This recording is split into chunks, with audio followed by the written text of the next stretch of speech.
Pozdrav svima. Evo danas ću napraviti recenziju jedne malo ozbiljne aplikacije HR Portfolio. To je znači aplikacija namijenjena, moglo bi se reći, malo ozbiljnim ljudima za praćenje svojih nekakvih dionica, fondova i slično. Evo pokazat ću vam znači i samo jedan dio jer ima dosta toga pa se ne može sve pokazati. Evo odemo na primjer na burzu. Možemo odabrati znači trgovanje i ovdje vidimo znači popis dionica sa Zagrebačke burze. Možemo znači ih vidjeti znači poredane po abecedi. Znači možemo ih sortirati po abecedi, možemo po najvišoj i najnižoj cijeni, po zadnjoj cijeni, po rastu, padu i slično. Na primjer odemo sad do neke dionice. Na primjer šta ćemo? Evo na primjer HT.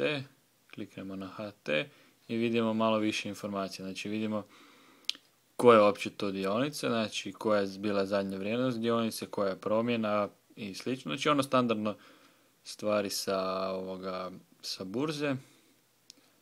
Možemo vidjeti ove promjene kroz dane, znači kroz jedan tjedan, kroz jedan mjesec.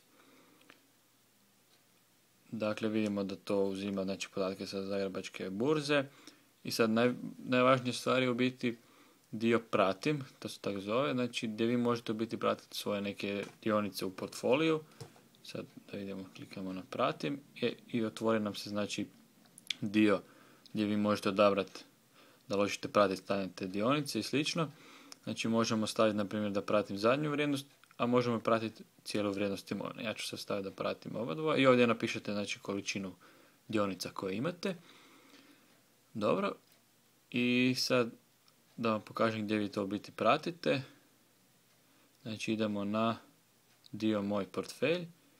Evo i ovdje vi u biti imate znači uvid u stanje vaših dionica, to je vašeg portfelja i možete vidjeti znači promjenu i konačnu vrijednost vaše imovine.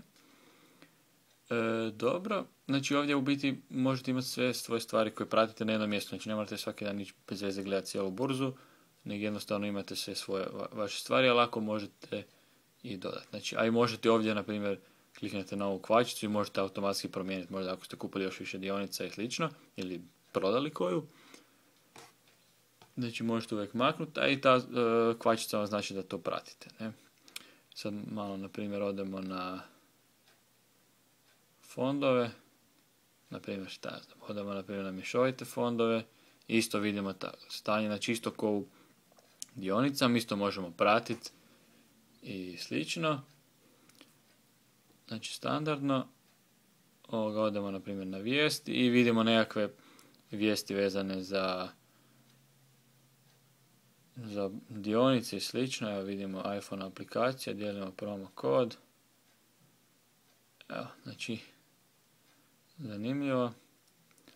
Znači aplikacija u biti poprilično dobra za ovak malo zbiljne ljude koji prate opće stanje na dionici, to je stanje na burzi i tako. Evo. Developer je rekao da ćemo podijeliti nekoliko promo kodova, pa kad saznam točno napisat ću tu video pa i sustav dobivanja pa ćete vidjeti.